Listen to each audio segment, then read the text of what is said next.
right, shalom, Facebook Live folks.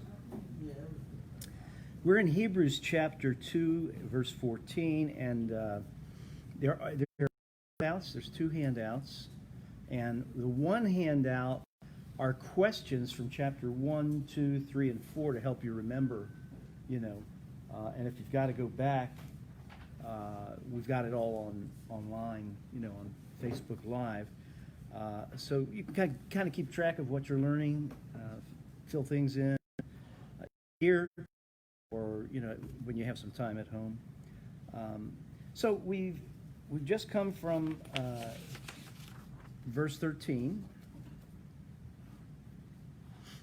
and verse 12 and 13 are quoted from Psalm 22. And which is part of the Messianic trilogy. The 22, the suffering servant, 23, the shepherd, and 24, the king, Messiah. And so the context is speaking of difficulties and trusting God through those in those difficulties. In this, Isaiah was a brother to all people. Hey, made it, huh? We're done with dinner. Yep, I'm done with dinner. We're in Hebrews chapter 2, verse 14, and there's two. Oh, okay. Yeah. All right. Okay, so let's take a look at verse 14. Since the children have flesh and blood, he too shared in their humanity, so that by his death he might destroy the whole power of death. That is the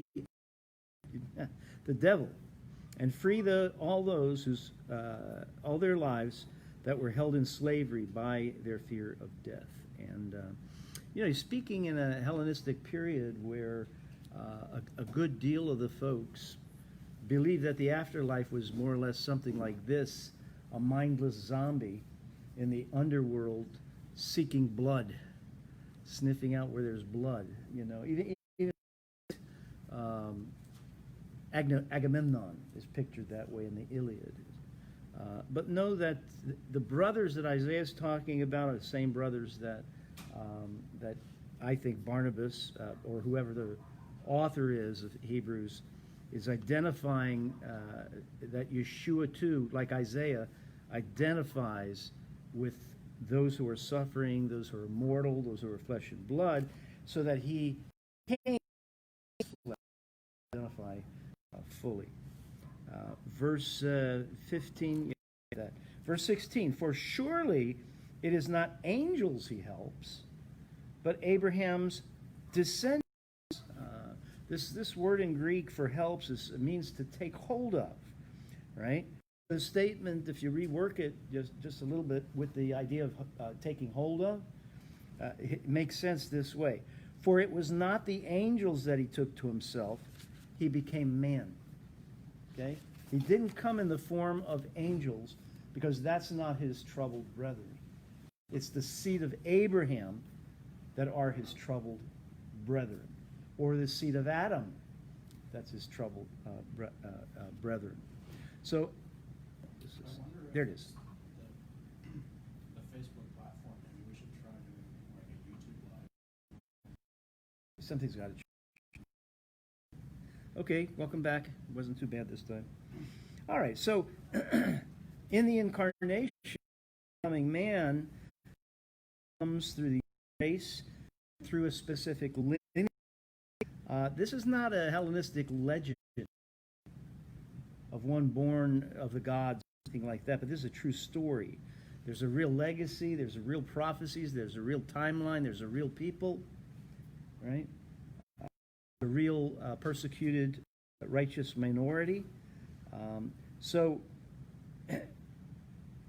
this is an avoidance of the Hellenistic Alexandrian thinking. It's also an avoidance, really, of the Sadducean philosophical allegory. The purpose of the incarnation is to produce a divine priest and a divine sacrifice. And they happen to be one and the same. Verse 17. For this reason, He had to be made like his brothers in every way in order that he might be a merciful and faithful high priest in the service to God, and that he might make atonement for the sins of the people. He had to means he owed it. That the Greek phrase, it can be used of financial debts, for example. He owed it in the sense of moral obligation to the creation of God, to redeem back the creation of God. So God feels morally obligated to redeem his creation back. And this is absolutely unique to the New Covenant, the New Testament.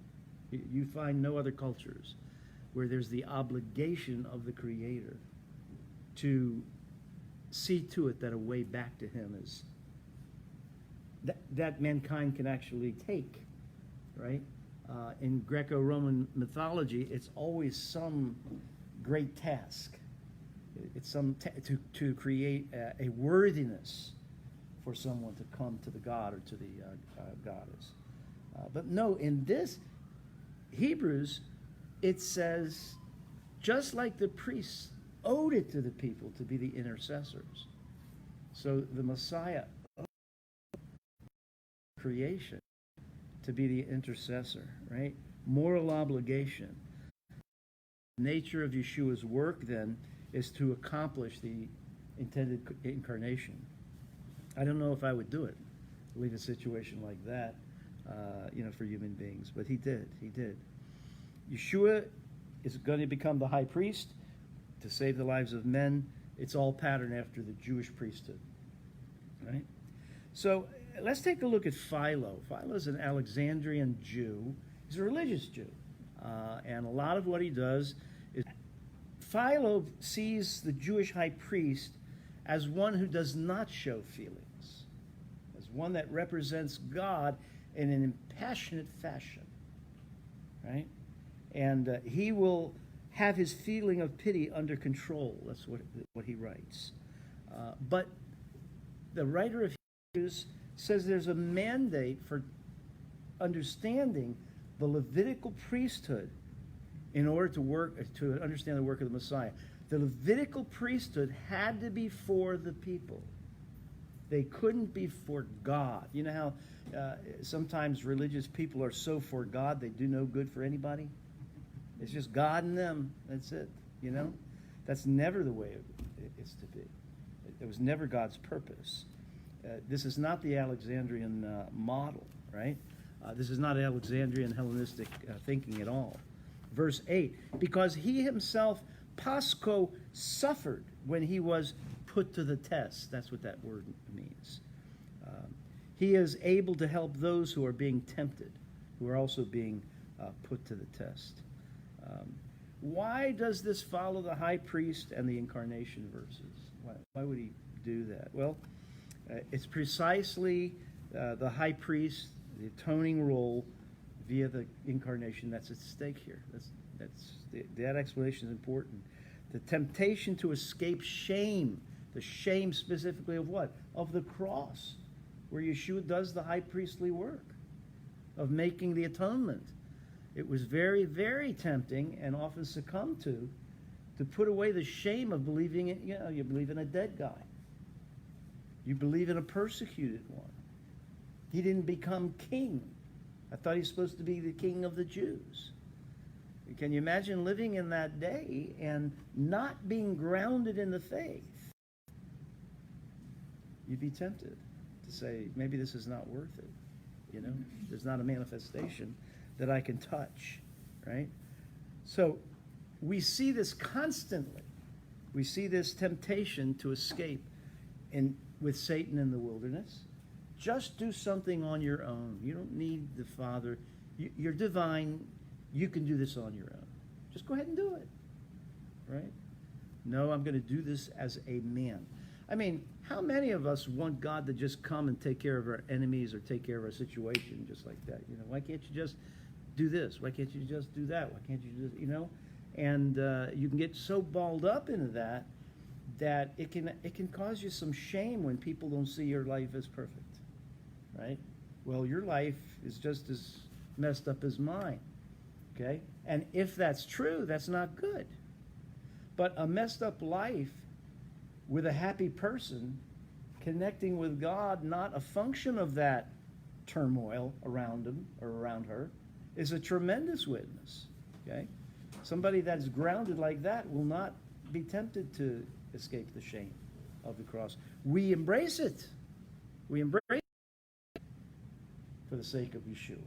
Right? Peter, no, we're not going to let that happen to you. Right? The temptation to do things separate from the Father in Gethsemane, where the prayer was so intense that it was sweat drops of blood. I don't know how that happens, but I don't know if that was hyperbole or if it really happened. I suppose it really happened.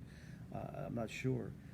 Intense suffering to Yeshua, and without the help required, asked for of his disciples. All right, so we know it.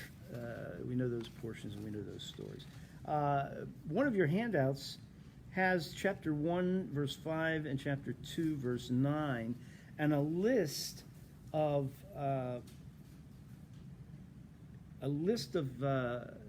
explanations, midrashim. I think we did that in the first class, explaining what a midrash is. It's an investigation, a research verse or a number of verses to see if there's a deeper meaning. And so there is. All of these verses deal with the Tanakh, and specifically the Torah, the Daniel, loom large in this arena. I just figured I'd list that for you to show you how artistically, and I always like showing that, how artistically these things are put together. I mean, it's real genius.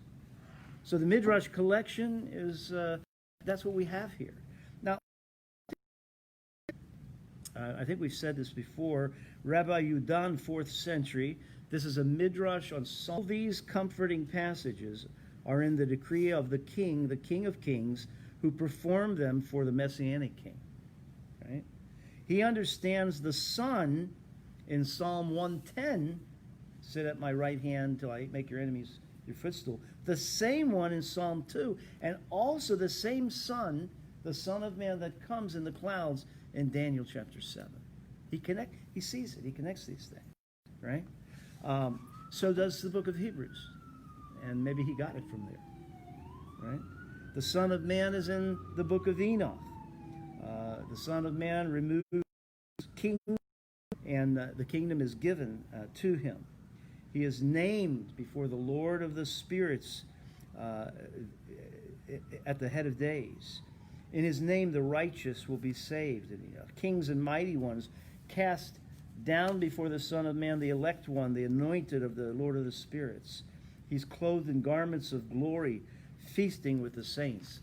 Very similar language to the Gospels when they talk about the marriage feast and the book of Revelation, right? So now, when you get back to your homes, you can kind of look at the questions of chapter 2, right, and kind of answer those questions. It'll firm up the stuff for you.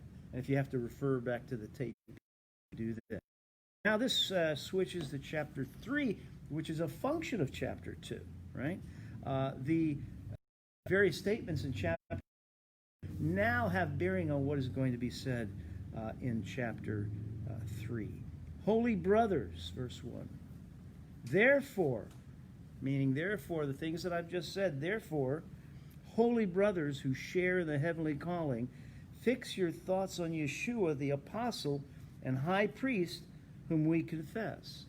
Holy brothers is found only here in the Brit Chadasha. Holy, those who are Levitically pure, right? By the book of Leviticus, pure.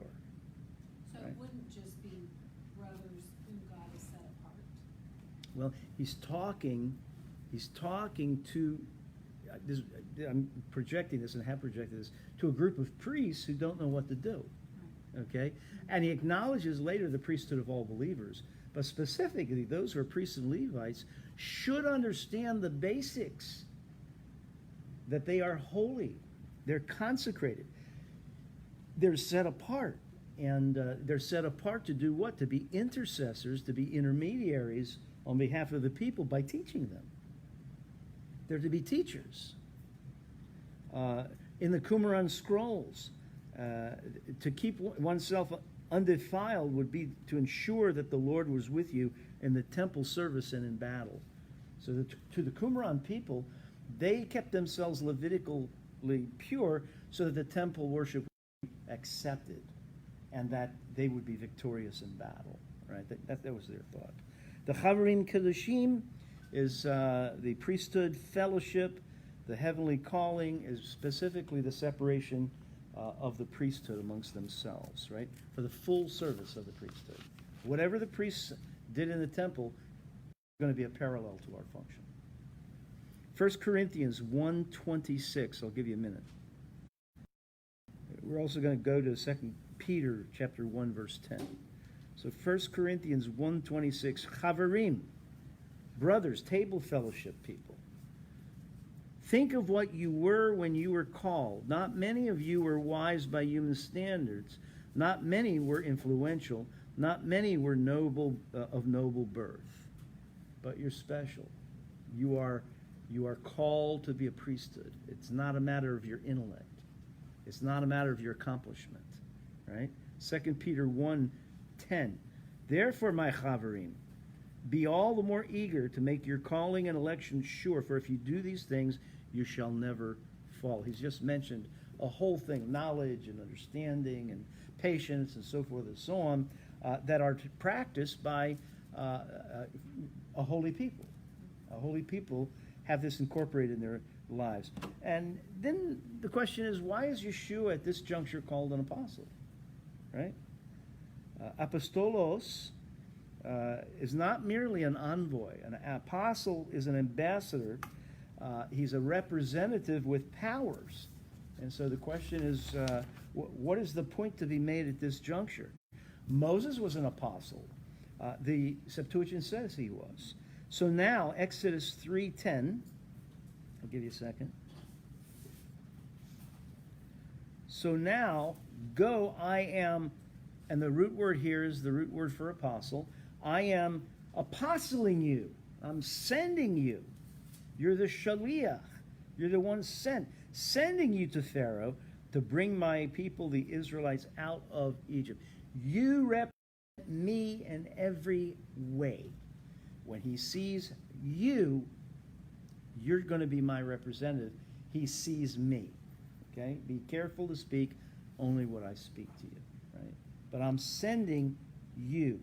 Moses introduced to the text. Yeshua has been called an apostle, and so immediately Moses, the one sent the apostle, is going to be mentioned. Verse 2. He was faithful to the one who appointed him, who apostled him, just as Moses was faithful. He was faithful to the one who appointed him, Yeshua, just as Moses was apostled in all God's house. Where is it? It's from Numbers 12, verse 7. But this is not true, in contrast to the rebellion. It's not true of my servant Moses. He is faithful in all my house. He's holy. He's ministering in my house. And my house is going to be important as well. It's a technical. My house is a technical term. Okay? And we're going to encounter it in just a moment. This section is what we call a little kal v'chomer. And I think I mentioned it before. Kal v'chomer is from that which is light to that which is heavy, only comparatively. So if, for example, something is prohibited on Shabbat, it's even more prohibited on Yom Kippur. Okay? That thing. If you will take an animal out of a pit, then you should heal the sick on the Sabbath as well. If you're going to spare an animal's life on the Sabbath, then how much more worth is a human being? All right, kal v'chomer. So let's see the kal v'chomer. Verse 3, Yeshua has been found worthy of greater honor than Moses, just as the builder of the house has greater honor than the house itself. For every house is built by someone, but God is the builder of everything. I mean, this is the obvious, isn't it? Clearly, God is not on the same level as Moses. Why mention? Of course, we know God made everything, right? If God is not equal to men, the point is the Son is also not equal to men, because the Son is from the Father, stems from the Father, is the heir to the Father, right? Moses was faithful, verse 5, as a servant in all the house, testifying to what he would have said into the future. Now, the Targum to Numbers 12:17 understands what language means. And so it interprets this. My house is my temple, right? The temple of Aaron, the house of truth in Aaron. So my house is the people, right? My house is the temple. And who is the temple? The temple are those who are believers, right? So the builder of the house, we've already seen, is whom? He created all things, right? The Messiah created all things. So the builder of all things is higher than the curator of things. So Yeshua is not equal to Moses, superior. 1 Peter 2:5, you also, like living stones, are being built into a spiritual house, to be a holy priesthood, offering spiritual sacrifices acceptable to God through Yeshua the Messiah. You see, the argument is being built. If God is not equal to man, then the Son is over and not equal to man. The keepers of the house are not equal to the builders of the house, and the house are the people of God. Here, Israel, of course, but the people of God. If the community of faith is built by God, then the keepers are not equal to God, right? They are not of equal standing. The architect tells you where things go. The builders don't tell you where things go. And the inhabitants don't tell you where things go unless they hired the architect. But clearly, the architect, I'm seeing these new apartments go up. It seems like apartments are getting smaller, smaller for a larger price. It's an amazing thing. But I see there's standard apartments, and whoever's going to rent them has nothing whatever to say about the size and the layout. Nothing to say about the view, which is Wesleyan Avenue. That's what they get to see. Or the church next to it or something like that. They have nothing to say about it. They are not equal to the architect. And even the builders might say, "It's a dumb move. Why do it like that?" They have to here. Verse 6, but Messiah, Christos, is faithful as a son over God's house. And here now he makes it explicit. And we are his house, if we hold on to our courage and the hope of which we boast. And let's talk about courage and the hope of which we boast, okay? We are his house. He is over the house. So we are not equal to him. Made to be an anti-Semitic thing, which is very sad. But look what he did. Hi there, I love you. How do we know that he loves us? From the cross, right? I love you. I'm giving my all for you. In fact, I owe you a debt, and the debt is to atone. I'm more because I love you, and I want you to. So, right? So we boast hope of being reunited physically with him, right?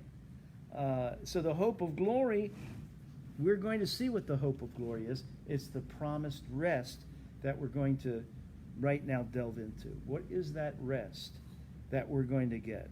There's no temple, but there's a heavenly temple.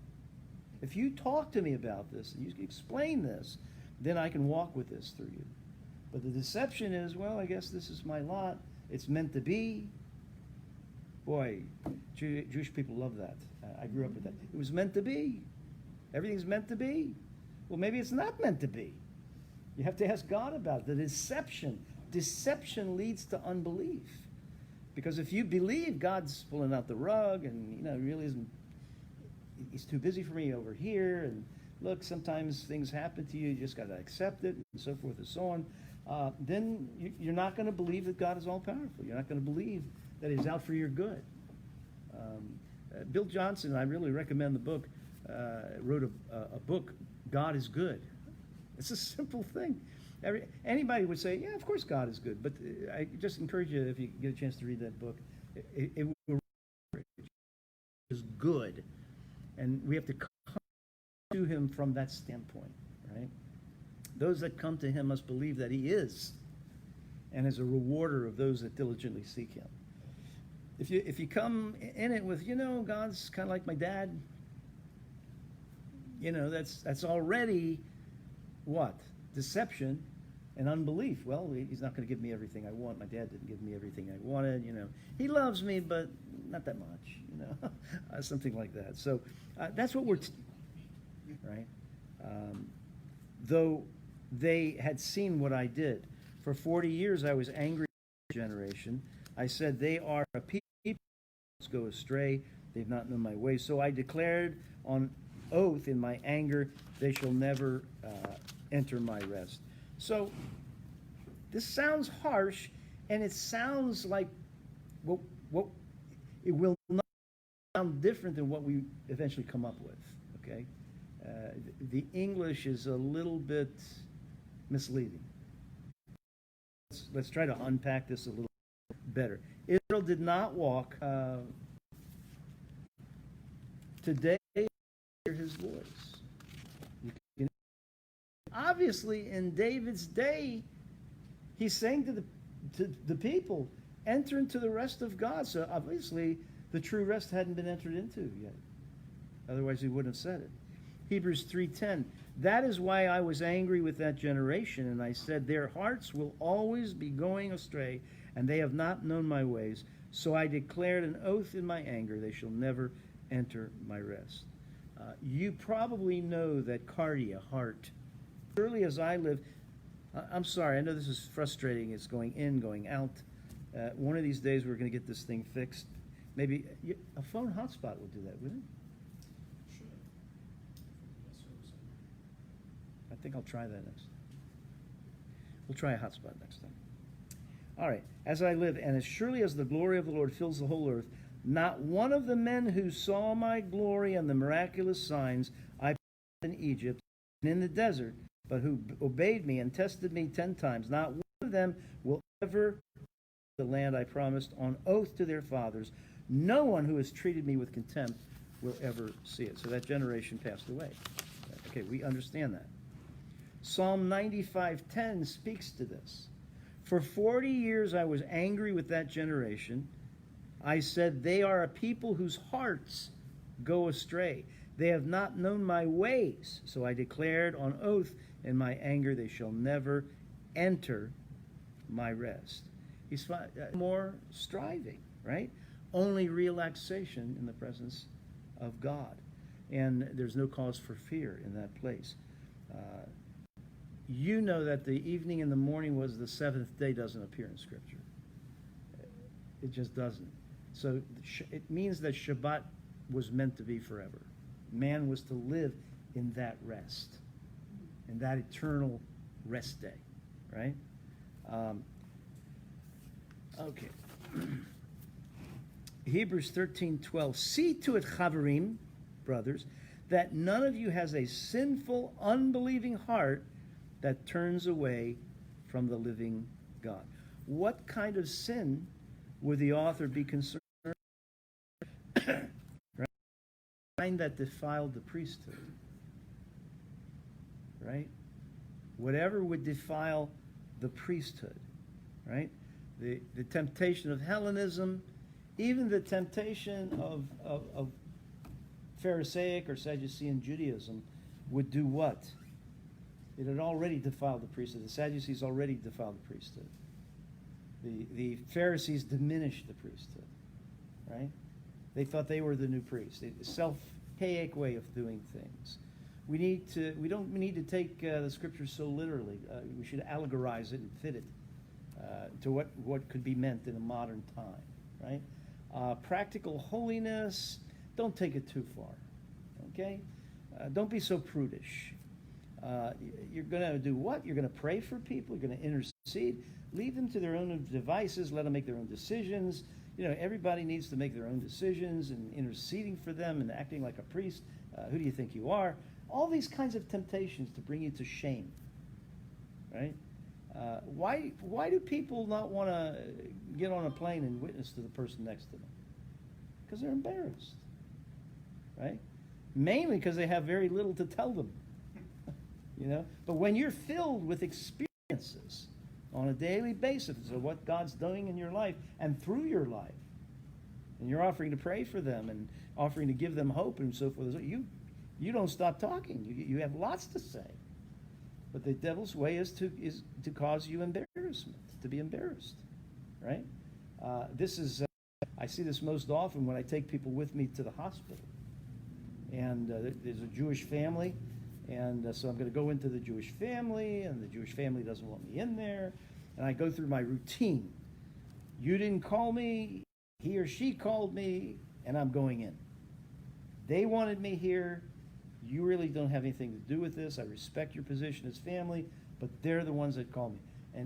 And most of the time, the person I take with me is, Rabbi, I'm going to just wait in the waiting room here. They're embarrassed. Okay, they're very embarrassed, and I can understand it. But you know, we have a message of hope, and I'm not going to be ashamed of the cross. You know, we've got a tremendous thing to share. Sinful and unbelieving heart turning away from God. But encourage, verse 13. But encourage one another daily, as long as it is called today. When is it called today? Every day. So that none of you would be hardened by sin's deceitfulness. Sin's deceitfulness is that sin is self-serving. I want, get me, I need, why not, don't make me, right? And the deceitfulness of sin is going to lead to a hardened heart, and a hardened heart, a bitter heart, always leads to unbelief. I have never seen it different. An unbelieving heart, bitter heart, unbelief. And so when a person gets bitter, that's a very dangerous stage, all right? So why didn't Yeshua stick around? Why didn't he portion us if we're the house of God, why didn't he make those of us who are of Aaron's seed, the Levites, why didn't he make us to serve? Why didn't he make us the leaders? And so the writer of Hebrews is trying to say, you are leaders. You should be teachers. That's your job here, right?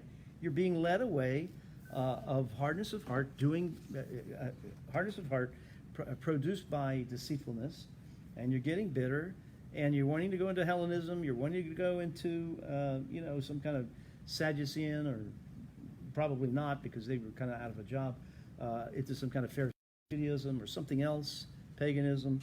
Don't do it. Encourage one another daily as how to be transformed. And so instead of accenting on the hurt, this person told the other person who they were, how the Lord sees them, their value, that they love them. And they melted. They melted and apologized for the hurt, right? So, encourage one another. We should, we don't want to share the same faith. This is a warning to stay in belief throughout the journey. Verse 14, we have come to share in Messiah. Share what? To share this ministry. To share the hope. To share the rest that we have inherited through Messiah. To enter into the Sabbath in a very real way despite our circumstances and despite the persecution and all of this. But we've got to hold firmly our faith, believing until the end, right? The confidence that we had at first. You believed and you were so sure. What makes you think not to be sure right now? The circumstances of a destroyed temple, okay. The persecutions, okay, that's fine. But that's the world. That's the way the world does business, right? You're not of the world. So now we're going to get the repeated warnings of Psalm 95, verse 8, Hebrews 3:15. And as just has been said, today if you will hear his voice, do not harden your hearts as you did in the rebellion. That's the rebellion of the So next, the writer of Hebrews, who I think is Barnabas, is going to press home his point by 3 questions.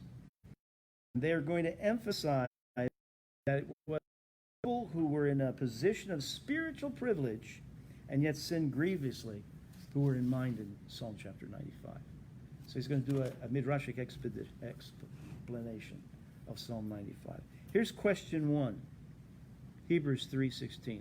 Who were they who heard and rebelled?